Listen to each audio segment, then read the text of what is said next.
Hi everyone, in this video I'm going to let you know the customer service number for American Express.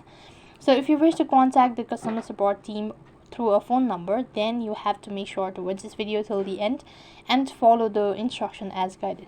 So for that case, you could go ahead and open up or log into your account itself, and then from the app itself you could go ahead and press on contact us.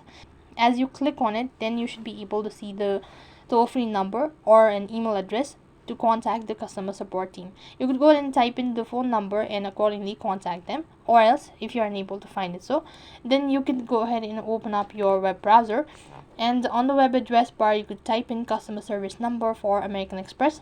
So then go ahead and press on the link. It's going to direct you to the help center page where you can go ahead and select the method of contacting the customer support team. You can do it through an email or live chat or through a toll-free number and all sort of things.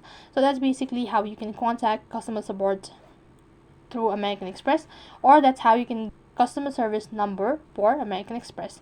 That's it for this video. I hope the video was helpful. Make sure to like, share and subscribe to our channel. Thank you for watching. See you in the next video.